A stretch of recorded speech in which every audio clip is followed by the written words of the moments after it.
Well, hey, good morning, everyone, and welcome to Milford Christian Church Online. We are excited that you're here with us this morning. Glad that you're tuning in and wanting to spend some time in God's Word. My name's Todd Jefferson. I'm the senior minister at Milford Christian Church, and it's a joy to be able to be with each of you today and to celebrate a time in God's Word. And if this is one of the first times that you've ever checked us out, we would love to be able to hear some feedback from you and see if there are ways that we might be able to minister to you or to help you kind of along in the journey of growing closer to God and whatever stage that's in. This week, as we're going to be continuing on in a series that we're talking about faithful witnesses, and it ties in with Hebrews 11. And I was thinking about this morning, sharing with you a little bit about my family. Last week, I mentioned a little bit of an exchange that I had with my dad and how he kind of helped me with an illustration for my sermon. I thought, you know what, this would be a good time maybe for this week to reach out to my mom and to see if maybe she had some input that would be good for my message. And I asked her this question because it's going to kind of focus in on the person that we're going to be talking about today. And I asked her, I said, Mom, are there any examples in your life of people that you would say they were just a scoundrel? They were just a scoundrel, kind of maybe like a black sheep, or somebody who you would look at as being somebody that you didn't really talk about, or just maybe, you know, whatever that might be. Was there a scoundrel in our family? And almost immediately she said, that's easy. That's my father's father. She said, that's my daddy's dad. And I was kind of shocked that it was like right away. She was like, that would be him. And I said, well, tell me about him. Tell me more so I can understand. And she said, well, here's the thing. We didn't really talk about him. His name was never mentioned in their house. She had to piece bits and pieces together of who this man was because my grandfather would never talk about him. His name was never mentioned. I don't think my mom really ever knew his name until later on in life when she kind of pieced some things together. At one point, my mom asked her dad, she said, you tell me about Grandpa. And my grandfather's words were, your grandfather was a bootlegger and your grandmother was a drunk. What else do you want to know? And as I talked with my mom, I realized that this individual in our family history is somebody who had just a very, very kind of scandalous past, somebody who was really only out for their own good. They kind of just did whatever would serve their own purposes. The fact that my great-grandfather on my mom's side was a bootlegger. He was somebody who would mix up alcohol and he would sell it and he would do things that were just, kind of always running against the law. And the fact that my grandfather grew up in a house that was very, very tumultuous, very, very, just not a good environment. So much so that my grandfather wanted to kind of break away from that. And my grandfather and his brothers, they kind of became a little bit scoundrelly themselves. Not quite to the level of my great-great-grandfather, but they found themselves kind of in this lifestyle of hardship and trying to survive. And thankfully there were people that were a part of my grandfather's life that kind of helped him see a little bit of a different way of approaching life. And there were even people within the church that he respected and people that he connected to. And yet there was still this disconnect that was there. There was still this impact that this scoundrel of a father had on my grandpa. I wanted to use this example a little bit to talk about the person we're going to be talking about today in our Faithful Witness series. And as we look at Hebrews 11 and we take a look at some of these people who are kind of known for their faith, we're going to find that there's actually a scoundrel in the midst of all of this. And it might be unlikely that you would think of him this way, but Jacob was kind of a scoundrel. If you look at his life, he steals a birthright from his brother. He steals a blessing from him as well. He lies to his father. His brother wants to kill him because of this whole, stealing of the birthright and the blessing. Jacob's mom is kind of a scoundrel as well. And later on, Jacob's wife will kind of have this sort of characteristic too. His kids would end up being a little bit rotten, except for a couple of them. He just kind of had this deceptive and devious type of life. And I think there are some things that we need to make sure that we remember as we go deeper into this series.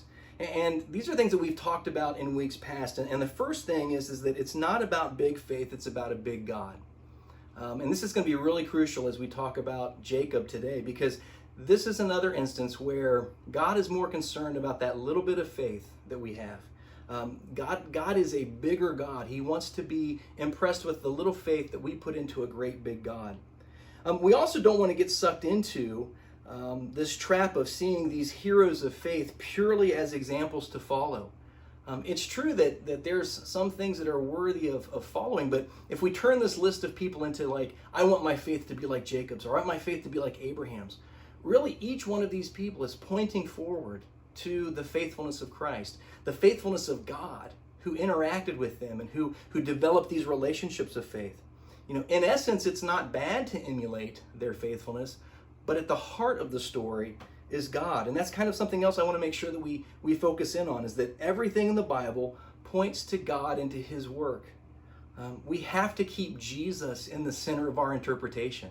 So as we look at these lives, it's not just saying, how can my faith be like theirs, but more importantly, what does God reveal about himself that I can put my faith in him just like these other people did? And so this is really important. And so the good news is always the good news because of who God is and the work that he does. The good that comes out of these lives, the faithfulness that's expressed comes about because of the goodness of God. And so these stories that we have, they're not just about us and how we might be able to place ourselves into them and see how would we have reacted? Would we have been like Abraham or like Abel or like even Jacob? It's really the point for us to kind of look and see the God who looks past our faults, who wants to be the big God that he is, so that we might respond in faith. So we're going to take a look at Hebrews chapter 11. And unlike last week, where there was this huge section about Abraham, the part about Jacob is very, very small. This is what it says in Hebrews 11, verses 20 and 21. It says, by faith also Isaac blessed Jacob and Esau concerning the future. By faith Jacob, as he was dying, blessed each of the sons of Joseph and worshipped as he leaned on his staff. As we go through the life of Jacob, and we're going to do this here in just a second, we're going to see that God is going to change his name. And really his life is going to be kind of like a snapshot of the people of Israel. That's the name that God gives Jacob. He will rename him Israel. And what's interesting is you're going to see as we unfold his life a little bit, is that he's going to look a lot like the nation that will come from him. But most importantly in Jacob's story, we're going to see the redemptive work of God. This is definitely a good news story. This is definitely a gospel story. And one of the things that we have to always remember is that even a messy life can receive God's blessing and can be a blessing too. Even a life that might be full of mess, God is able to work in that and through it to bring about a blessing as well. So that's really the first thing that we would want to say about Jacob's life.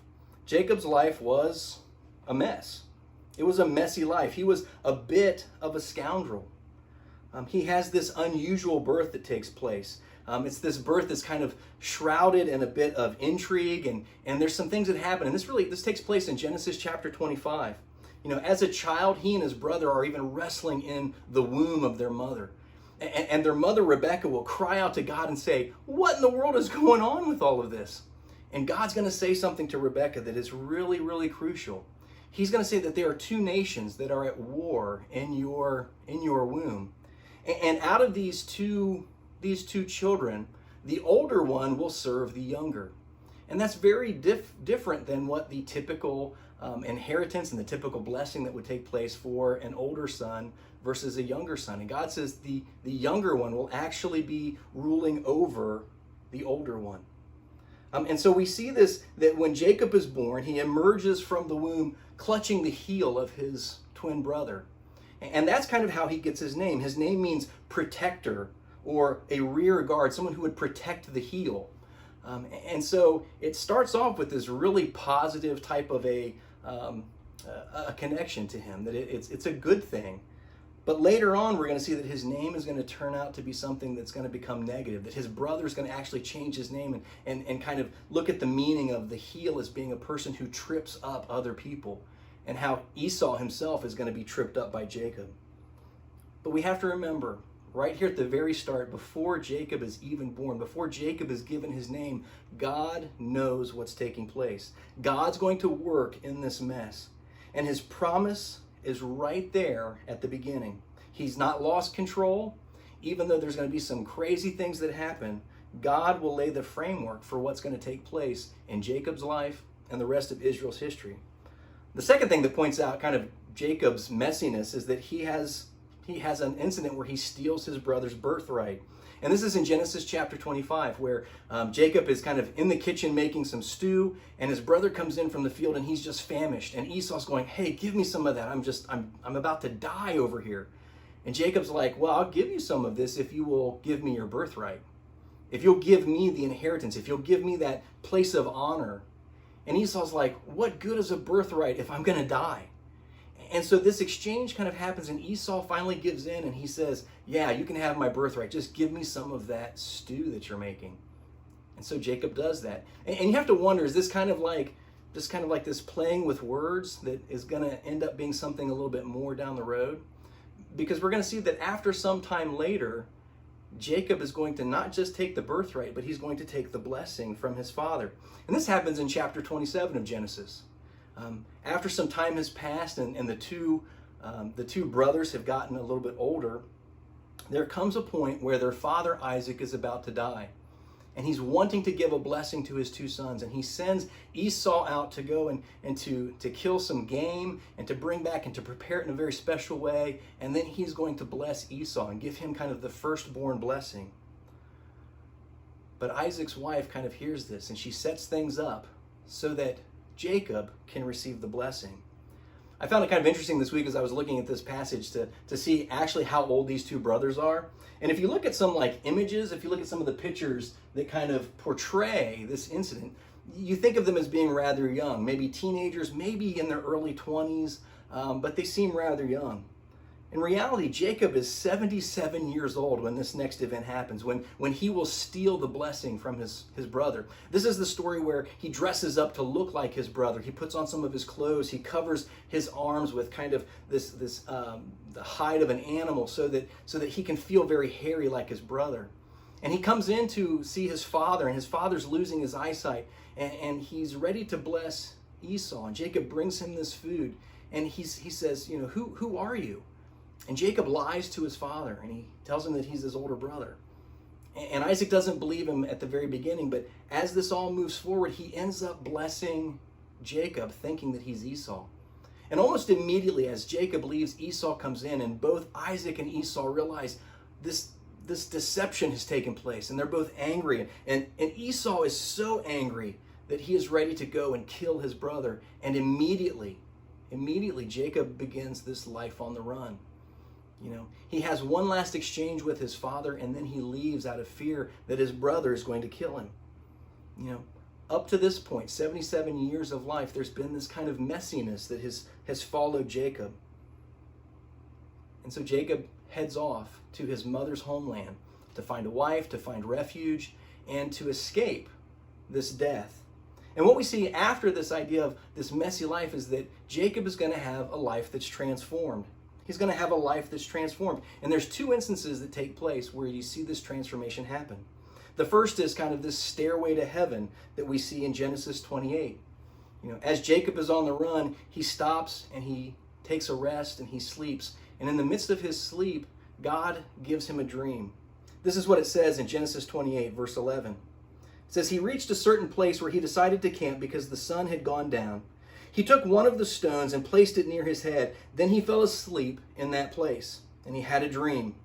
He saw a stairway erected on the earth with its top reaching to the heavens. The angels of God were coming up and coming down it, and the Lord stood at its top. He said, I am the Lord, the God of your grandfather Abraham, and the God of your father Isaac. I will give you and your descendants the ground you are lying on. Your descendants will be like the dust of the earth, and you will spread out to the west, east, north, and south. And so all the families of the earth may receive blessing through you and through your descendants. I am with you. I will protect you wherever you go and will bring you back to this land. I will not leave you until I have done what I have promised you. There's this moment where God reveals himself to Jacob in a dream. And why does he do this? You know, one of the reasons is if you think about everything that Jacob has gone through, this idea of maybe leaving his family, leaving, you know, in fear, leaving knowing what his past is like, God shows up to basically say, I have not forgotten the promise. Basically to tell Jacob, you can run, but you can't outrun the promise that I've made with your father and with your father's father. God's also revealing to him that there's a lot that's going on behind the scenes. He kind of opens up this veil to reveal that there's this stairway, this place where heaven and earth come together. And the angels of God, those who are serving him, are coming up and down between the heavenly realms and the earthly realm.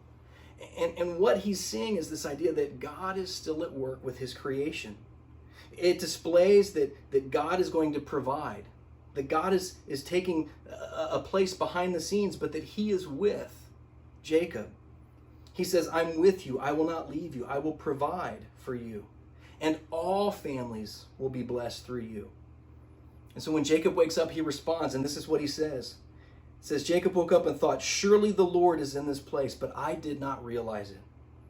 He was afraid and said, what an awesome place this is. This is nothing else than the house of God. This is the gate of heaven. He recognizes that God is with him. He didn't realize how far God's reach actually went, that God was with him even in that place. He recognizes that God is at work in this creation, and so he sets up this stone, this place of remembering. It says this in verse 18, early in the morning, Jacob took the stone that he had placed near his head, and he set it up as a sacred stone. Then he poured oil on top of it. He called the place Bethel, although the former name of the town was Luz. And Jacob made a vow, saying, if God is with me and protects me on this journey I am taking, and gives me the food to eat and clothing to wear, and I return safely to my father's home, then the Lord will become my God. Then this stone that I have set up as a sacred stone will be the house of God, and I will surely give you back 1/10 of everything you give me. This is now the point where Jacob is becoming a man of faith. And it's not just faith, it's his faith. Notice what he says, that the Lord will become my God. I think about this being one of these moments where Jacob kind of growing up in a household of God, Isaac being the child of promise and is passing along who God is. But this is the moment where Jacob's faith begins to take root for himself. I think about this in my own life, that there were people who helped shape my relationship with God. And for a while, as I kind of walked alongside of them, it was like my faith was kind of their faith. It was kind of this grace by association. I was learning more about who God was. But there came a moment where faith had to become my own. It had to be something that I believed in, that I trusted in. Not just what my father or my mother believed. It had to be my own. And this is a spot where, as Jacob is transforming, he's taking hold of a faith that's his own. But there's another great story that happens in Jacob's life that's going to actually happen about 20 years after these events. There's going to be a whole lot of stuff that happens in Jacob's life, and we're going to kind of jump over that for a second. But he's going to have a second encounter with God where he is going to actually see God face to face. And he's going to have this encounter where he's going to wrestle with God. This takes place when Jacob is 97 years old. And yet we're going to find out that in the midst of this struggle with God, that God is going to do something great to transform Jacob. Jacob is on his way to meet his brother. He finds out that his brother has kind of tracked him down, and he's preparing to kind of give him some gifts and to try to make peace with his brother. And he's very afraid. And this is the moment where God shows up. And there's kind of this moment of, are you going to trust in me as God, or are you going to trust in yourself? What we find out is that this man that Jacob is going to wrestle with is no ordinary man. We're going to find out as we go through this part of the passage that he's actually wrestling God. Look at what it says in Genesis chapter 32, verses 24 through 30. It says, so Jacob was left alone. Then a man wrestled with him until daybreak. When the man saw that he could not defeat Jacob, he struck the socket of his hip, so the socket of Jacob's hip was dislocated while he wrestled with him. Then the man said, let me go, for the dawn is breaking. I will not let you go, Jacob replied, unless you bless me. The man asked him, what is your name? He answered, Jacob. No longer will you be named, will your name be Jacob, the man told him, but Israel, because you have fought with God and with men and have prevailed. Then Jacob asked, please tell me your name. Why do you ask my name? The man replied. Then he blessed Jacob there. So Jacob named the place Peniel, explaining, Certainly I have seen God face to face, and I have survived. You see this wrestling match that actually gets started with this man who shows up. This man who we will find out later is actually somehow God in the flesh, somehow God appearing to him. And they have this wrestling match where it's not Jacob wrestling with God as much as it is God wrestling with Jacob. And we see that this man is going to bless him, but he's going to bless him by changing his name. And in the midst of this struggle, it's not like God couldn't overtake him. The passage where it talks about, he wouldn't let go. He gets to this point where he's been touched, or he's had his hip dislocated, and he's not letting go. And it's almost as if the man realizes, like, this guy's not going to give up. Even though God could defeat him and crush him at any moment, he realizes this desire on the part of Jacob to have this blessing.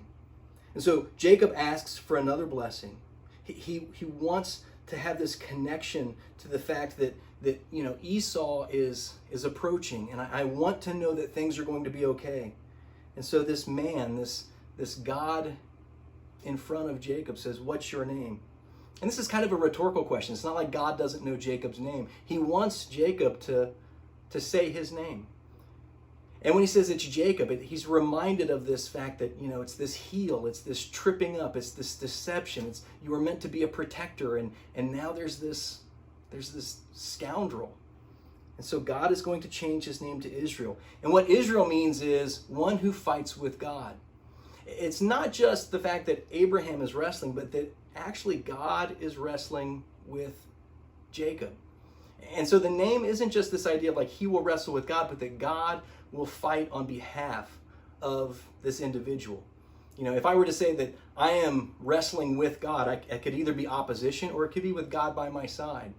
And so there's this great play in this name where it's not just showing how Jacob wrestled, but it's also how God will fight alongside of Jacob, how God will be the one who will provide. And so the rest of Jacob's life, he's going to have this limp. He's going to have this moment, this reminder where God touched him and dislocated his hip, made him weaker, made him more vulnerable, and yet his name has been changed. He is the one who will be alongside of God, and God will fight the fight with him. There's a third part about Jacob's life that is, I think, important to point out. It's not just that he had a messy life, it's not just that it was transformed, but Jacob had a life of life. Now, this might seem like a strange way to say this, but Jacob moves from the life of a schemer and a deceiver to one of being devoted to God. He moves to this place where he is standing alongside of the faith of his father and the faith of his father's father. And yet, even though he has this devotion to God and the rest of his life is going to be one that's very different than the first half of his life, he is still going to experience some of life's struggles. He's going to experience hardship. He's going to have difficulty with his sons. He's going to have hardship, and there's going to be abuse that's going to be done to his daughters. He's going to lose his favored son. He's going to feel as though he has been killed, and that if life could even go on, should it for Jacob because of the loss that he has. There's going to be a famine that he's going to experience with his family, and they're going to have to reach out to another country to meet a need. And so part of this is to say that just because he's in a better spot, it doesn't mean that life doesn't still happen. Yes, he had a messy life. Yes, his life is transformed, but he's also going to go through the rest of his life, and there's still going to be struggle. He is still going to have to place his trust in God. And so whether it's sin or the choices of evil people, they're going to have an impact on his life. And yet God is going to be faithful to fighting alongside of Jacob. And even though he's fighting alongside of him, it doesn't mean that life still doesn't happen. And I think that's something that we can kind of take hold of and realize that life sometimes will still throw its worst at us. And yet we're called to be faithful. We're called to trust in the God who has said, I will not leave you. I will not forsake you.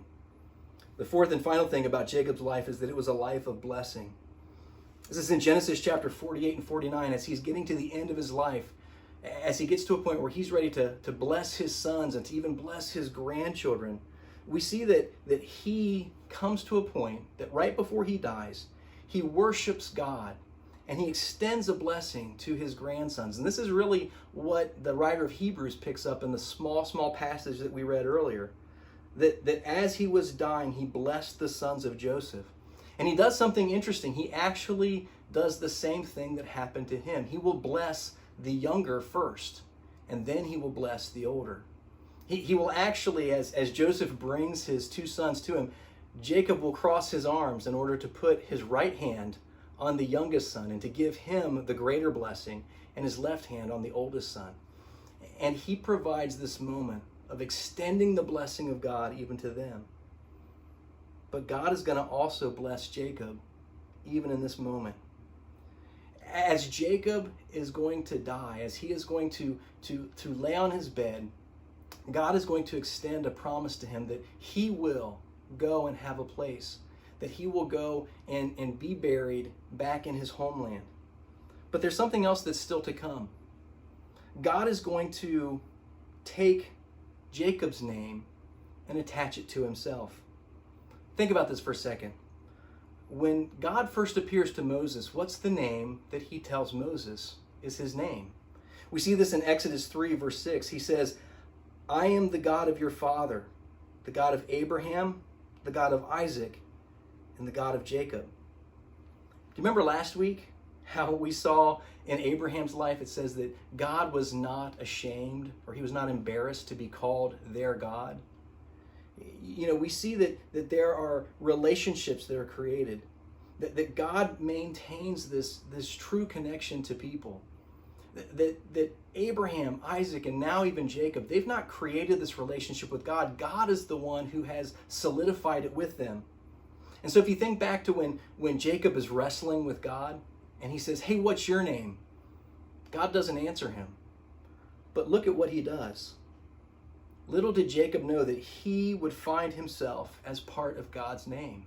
He would be attached to the God of the universe. And when God is laying out how he's going to save his people from Egypt, and he tells Moses, this is who I am connected to these men who went before you, who were faithful to me and who I am not ashamed of. So what does all of this do for us? How does this give us hope? The first thing that we have to realize is that God is bigger than the mess in our lives or the mess that we've even made of our lives. You know, we're not called to delight in the mess that we have or to look for more mess to get into so that God can get us out, so that we might have more God. But we are able to find faith even in the midst of the mess because God is always bigger. And he can even work in the mess to bring about something even greater. And sometimes this mess is our own doing. Sometimes it's the doing of other people. Sometimes their choices have an impact on us. But the point of this story is that God is always bigger than whatever mess is in our lives. He's always better than that mess. And so he calls us to celebrate the God who takes big messes and he makes them into mighty messages. He takes the messes and he goes, I'm going to work through this. We're not going to celebrate the mess. We're not going to say that that's good and right. But as we go through it, I'm big enough to take you through that and out the other side to be even greater. And that your life can be this message of God's faithfulness. The second thing that we have hope because of this passage is that God is revealing the gospel in the midst of this life. God is revealing this good news, his good story about how he takes people from a place of brokenness and makes them whole. You know, what do we see that God does in Jacob's life? He says things like, I am with you. He shows him heaven and earth coming together going, there is a real realm that connects to this earth, that my rule and my way of doing things is still present. He says that good can come from evil. You know, this is going to be highlighted a little bit more next week when Jimmy is preaching about the life of Joseph. But we're going to see that even in Jacob's life, the things that were meant for evil, God will actually bring good about from them. There's restoration and wholeness with God. We see a family coming back together after things have been broken and shattered. And so there's this last moment where Jacob shares this blessing. And what we begin to see is that we, through this relationship with God, have an opportunity to extend and to be a blessing even to the next generation. And that brings me to the last point, which is the blessing of God comes to us and it moves through us, but it also extends beyond us. You know, this story tells us, and if you think about this, the passage in Hebrews is very, very short. You know, it basically says that Jacob received a blessing and then he extended a blessing. That's all that's really said about him. But the reality is that there's so much that takes place in his life that if those two things are the things that matter most, then great, that's an example for us too. That God will bring that blessing to us, that he will work that blessing through us, and then he will extend it beyond us. Even a messy life can receive God's blessing. And that life can be a blessing too. You know, God shows up to Jacob in a dream and he reveals something to him. You know, where has God shown up in your life? Who has maybe God put in your life to kind of help you realize, hey, I'm here, I'm providing. You know, maybe it's friendships, maybe it's time in his word, maybe it's a time of prayer or worship. Maybe it's being in the beauty of his creation and being able to look around and go, man, God is in this place and I didn't even realize it. You know, God still does that today, that he meets us even in the mess of our lives and makes it better. You know, it's interesting, there's times where my daughter will make it a point to kind of look and to try to find the moon, you know, especially in the middle of the day. And it's these moments where this will happen, where McKenna will look up and she'll like, Dad, look, it's the moon. And we always have this conversation about who is it that made the moon? And she always replies with, God did. God made the moon. And there's these moments where it's like, even in his creation, he blesses us with this way of revealing himself so that we can pause and we can go, God is in this place, even if I didn't realize it. And that I have an opportunity to be a blessing even beyond my life. So here's what I want you to do for this week. I want you to go back through your life and see, are there any scoundrels in your family? Are there people that maybe you might be embarrassed of? Maybe you are that scoundrel. You know, how has God shaped you? And how has he blessed you to be able to live beyond the messiness of our own lives, or maybe even the lives of others that have been a part of our life? You know, what scoundrels are out there that still need to be blessed by God, and how might you be a blessing to them? How might you take this new life that Christ has given you, this good news, and breathe that blessing into their life? You know, Christ wants to take the sin and the death in our lives. He wants to take the mess and he wants to make us new. And this is a work that only he can do. You know, it's not about celebrating the messiness of our life. It's about seeing the reality of it and watching a God who takes us beyond it. I don't know if you've ever seen a sign like this that says, bless this mess. You know, my hope is that in the midst of this message, that you're not walking away with this idea of saying, it's okay to have a messy life. That's only half of the story. Our hope is not that God will bless the mess, but that he will move beyond the mess. He's not a God that says, hey, the mess is okay. Our hope is that he's going to bless beyond the mess that might be in our lives, to make us more, and for us not to settle with this idea of, well, the mess is who I am. Yes, it's true. God takes us at the moment that we're in. He sees us where we are. He loves us, but he loves us through that and wants to bring about the change in our life so that we might give him the glory and that we might see the second half of the good news. It's not just that God forgives us where we are. It's that he gives us life to move us beyond that messiness. And so it's not too much for him. It's not too much for him to take the mistakes or to take the problems that we might have and to make us whole again. But my warning is that let's make sure that we see that second half of the good news.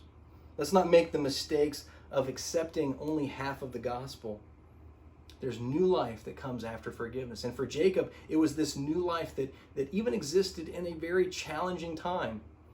But at the end, he was able to impart a blessing, not only to his family, but ultimately a blessing that would come through the rest of the nation of Israel, that would center in on the person of Christ, whose faithfulness and whose expression of obedience outshines all of these people in this list that we're looking at.